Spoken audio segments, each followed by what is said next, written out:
ever wonder where the real insiders are putting their money when it comes to the next big thing? Well, today, we're going to follow that money trail, and it leads right through the halls of Congress. We are decoding the AI investment strategies of U.S. lawmakers to see what their recent stock buys can tell us about what's coming next. So that's the big question, right? What can we really learn from these stock picks? I mean, these aren't just any investors. These are the folks who are literally shaping the policies that could make or break this technology. Their portfolios? They might just be one of the best crystal balls we have for where the economy is headed. And you know what's really striking here? This isn't a partisan thing at all. In a Washington that's, famously divided, we are seeing members from both sides of the aisle going in on companies that are poised to just ride this AI wave. I mean, if you just look at the last 90 days, a super clear pattern pops right out. We've tracked a whole flurry of trades, Democrats and Republicans alike. You just don't see that kind of agreement very often. It's a huge signal of a shared belief that AI isn't some passing fad. It's going to be a core part of our future. All right, so what are they actually buying? Well, some of these picks are probably going to surprise you. This first group really makes you rethink what an AI stock even is. First up, UnitedHealth Group. Now, on the surface, yeah, it's a giant health insurance company. But it looks like what lawmakers are really betting on is what's under the hood.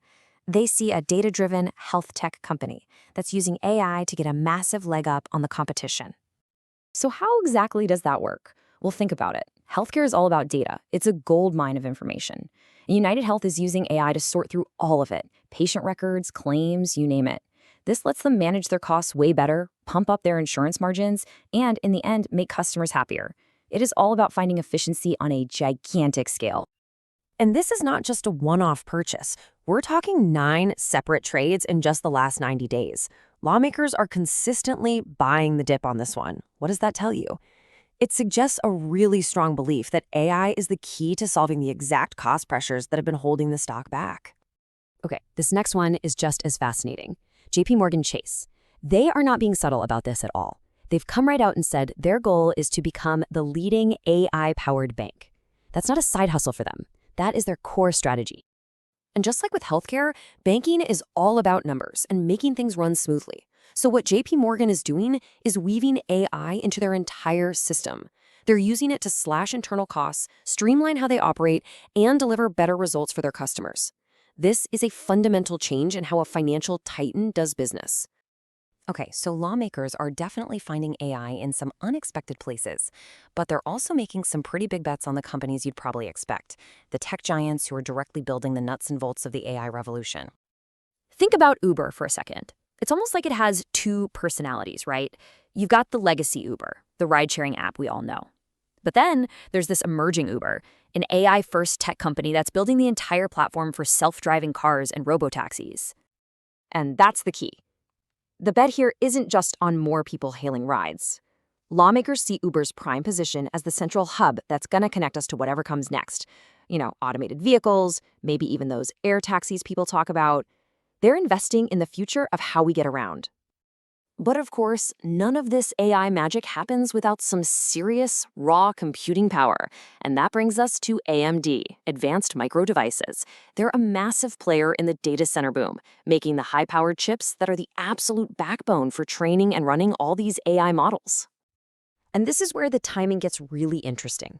After AMD announced these huge deals with companies like OpenAI, analysts started predicting the stock could double. But the members of Congress were tracking? Get this. They'd already made their moves. They bought in before that news sent the stock flying. The growth potential here is just staggering. We're talking projections of 2, even 300% growth over the next year or so. As the hunger for AI horsepower just keeps exploding, companies like AMD are sitting in a perfect spot to cash in. And finally, let's talk about Palantir. This is a data analytics company with really deep roots in 3 key places: the US government, our allies, and now a private sector business that's growing like crazy. The thing with Palantir is the pattern. It's not just a one-time bet. We see consistent, long-term buying from members of Congress. And that kind of pattern, well, it suggests they see Palantir as more than just a good investment. They seem to view its technology as absolutely central to how the government works and to our national security. All right, so let's step back for a second. When you look at all 5 of these companies together, and they are very different companies, a much bigger picture starts to come into focus. Let's connect the dots and see what this all really means. I mean, just look at this laid out. You've got healthcare, finance, transportation, semiconductors, and software. The pattern is undeniable. This is not an investment in some little tech niche. It is a massive bet on a technology that is touching, well, everything. And that right there is the key takeaway. What the buying patterns from Congress are screaming is that they don't see the AI boom as just another tech trend. They see it as a fundamental, seismic shift in the economy, one that is going to redefine and reshape every single major industry out there. So that leaves us with one big final question, right? If the insiders in Washington are betting the farm on AI being a foundational piece of every single sector, it really makes you wonder, where is the next unexpected AI-driven transformation going to pop up? And are we paying close enough attention to see it coming?